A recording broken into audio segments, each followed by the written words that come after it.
नमस्कार, मैं हूं विनय पाठक की भारत न्यूज में आपका स्वागत है। आइए देखते हैं सियासी पारे और मुंबई से जुड़ी इन विशेष खबरों को।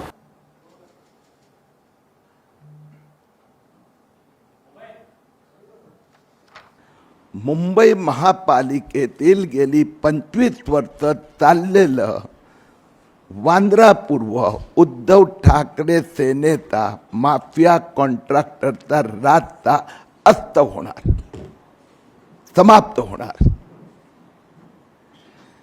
16 जानेवारीला मुंबई महापालिका माफिया मुक्त होणार। त्यानंतर मुंबई अध्यक्षांची जबाबदारी आहे जो कोविड घोटाळे 2000 कोटी रुपये या वांद्रातील माफिया, त्यांचे माफिया सहकारी माफिया कॉन्ट्रॅक्टरनी लुटले आहे। तो सगळा पैसा मुंबई महापालिकेच्या तिजोरीत परत यावा अशी माझी विनंती आहे। मी आपल्याला एक हिशोब दाखवतो। खिचडी कुणी खाल्ली? खिचडी संजय राऊतच्या परिवारांनी पण खाल्ली। हा पैसा परत आला का? संजय राऊत परिवाराने हा खिचडीचा पैसा परत दिला आहे का, असा माझा प्रश्न आहे उद्धव ठाकरे यांना। खिचडीचा पैसा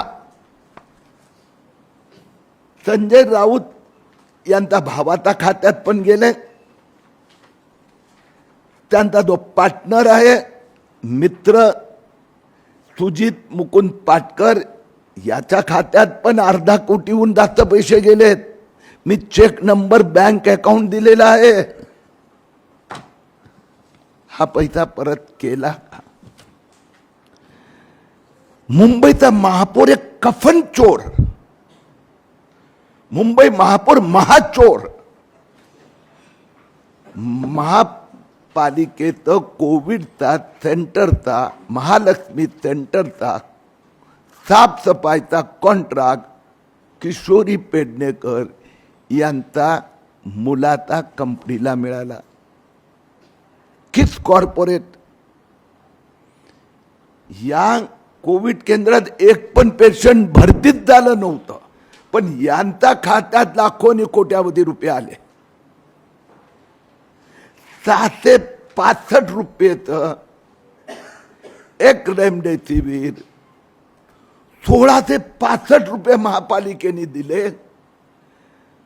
आणि मी जबाबदारीपूर्वक सांगतोय 10,000 रेमडेसिवीर याची डिलिव्हरी कॉन्ट्रॅक्टरने महापालिकेच्या हॉस्पिटलमध्ये नाही केली, वांद्रा बंगलोवर झाली।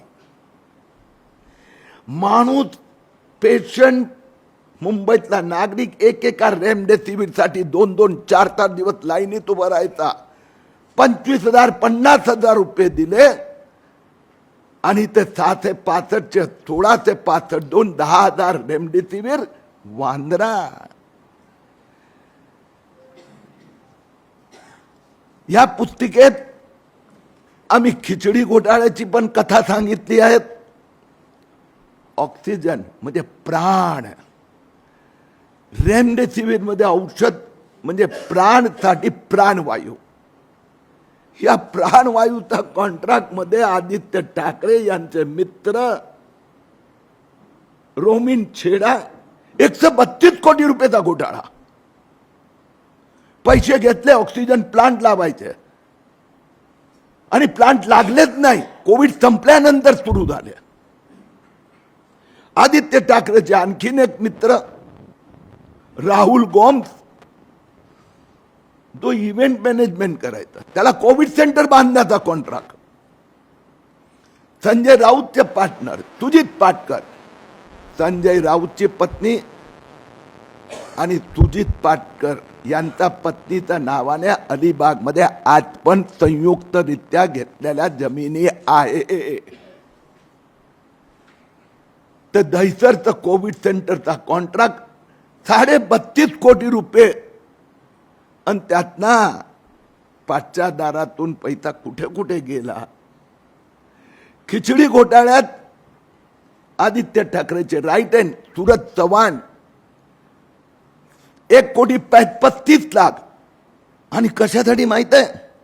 कन्सल्टंट आदित्य ठाकरे यांचे परम मित्र सहकारी सूरज चव्हाणला खिचडीची कन्सल्टन्सी फी 1,65,00,000.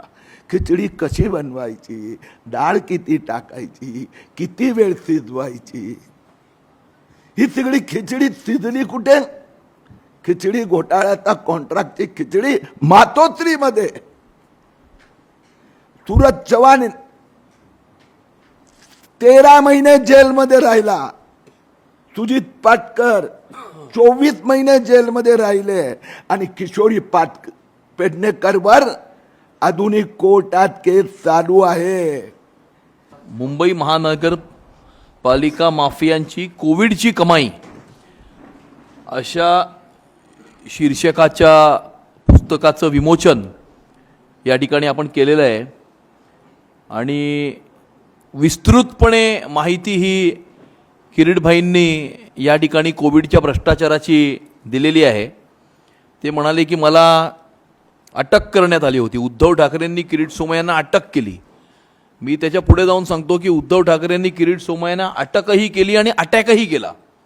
तुम्ही विसरला असाल पण आम्हाला तो दिवस अजूनही आठवतोय ज्यावेळेला आम्ही रात्री बँड्रा पोलीस स्टेशनला 3 वाजेपर्यंत होतो आणि तुमच्यावरती काही लोकांनी, गुंडगिरी करणाऱ्या काही लोकांनी हल्ला केला होता आणि मग आपण त्या ठिकाणी पोलीस स्टेशनला त्यावेळेला गेलो होतो.